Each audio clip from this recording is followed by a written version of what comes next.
We are now looking at the introduction to the poet and the poem Loveliest of Trees, The Cherry Now.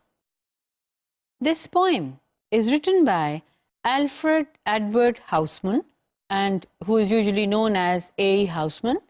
He is an English poet and a classical scholar. He was counted as the foremost classicist of his time. His poems, as he is a classic, they are full of simple and universal emotions. He talks of love of nature, longing for the past, and the tragedies of a human life. And his style is very much similar to the old ballads and the classical poets. Loveliest of Trees, it is a lyric. It focuses on the appreciation of beauty near round, and it was published in 1896 as a second poem in a Shropshire Lad.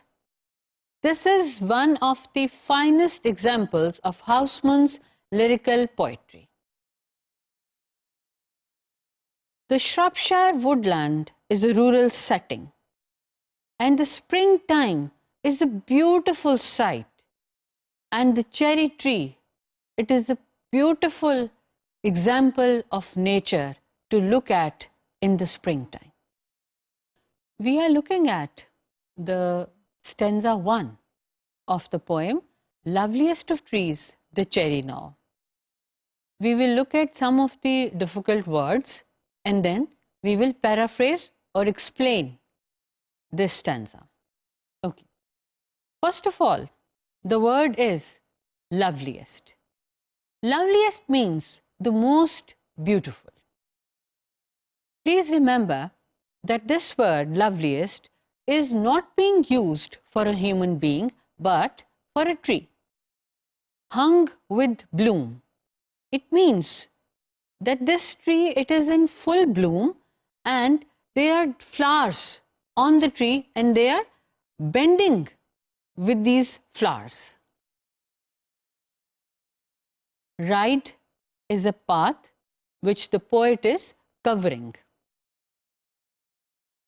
Then we have Easter. Easter is basically, it's a Christian holiday celebrated in March and April, where Christians, they remember the death of Christ and his return to life. Bough is a branch of a tree and woodland is a forest or a jungle. Now we are going to talk about the paraphrasing or explanation of first stanza. The poet is enjoying the beauty of nature and admiring this beautiful cherry tree. He says that cherry is the loveliest or the most beautiful tree in the whole forest. He is passing through the forest and he is looking at the blossoms of this tree. The branches of this tree, they are laden with white flowers and buds, and there is snow. It is standing like a princess in white dress amongst the other trees of the forest. Then this cherry tree, as it is in full bloom, and its branches, they are laden with snow and with buds and blossoms. It seems as if this tree, it is dressed up to celebrate the holy festival of Easter. We are looking at the second stanza of the poem Loveliest of Trees, The Cherry Now. We will look at the difficult words and then the explanation of this poem.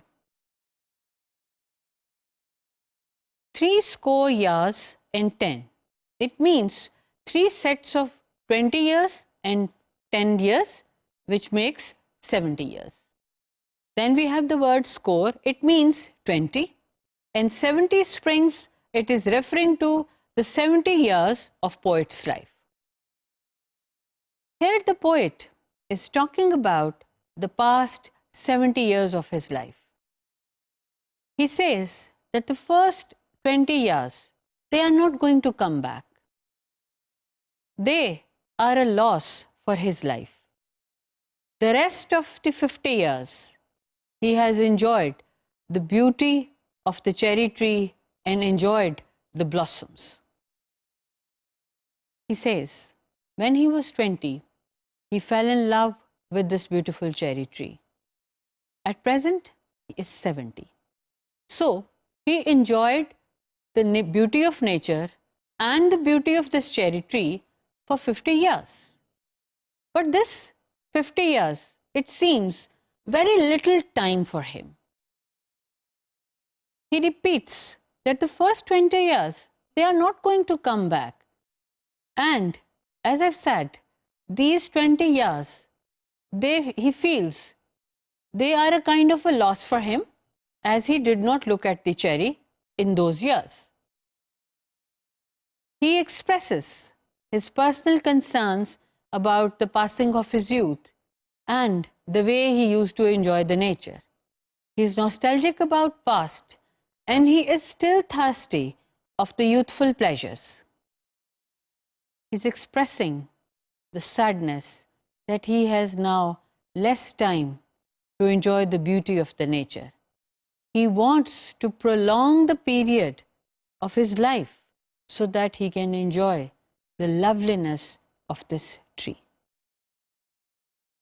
Loveliest of trees, the cherry now, stanza 3. First, the word meanings, and then the explanation and paraphrase.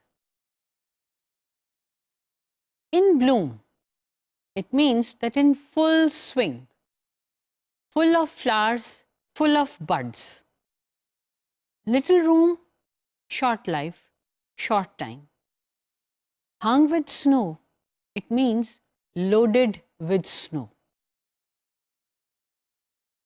In this stanza, the poet is talking about that he is not going to miss any chance to go to the forest and enjoy the beauty of the cherry tree, whose branches and boughs, they are filled with flowers and there is snow on them. He feels discontented that he has little time left to enjoy this beauty. The poet expresses his deep concern that as he has little time to enjoy the beauty of this tree, the beauty of cherry tree is so captivating that he feels that 50 years was a very short time for him to enjoy it. The poet, it advises the readers that we must not miss any opportunity to relish the loveliest things at any moment in our life, as he wasted the first 20 years of his life by not noticing this beautiful tree. There are so many blessings of Allah. There are so many blessings of God that we need centuries to enjoy them. And as Keats has said, a thing of beauty is a joy forever.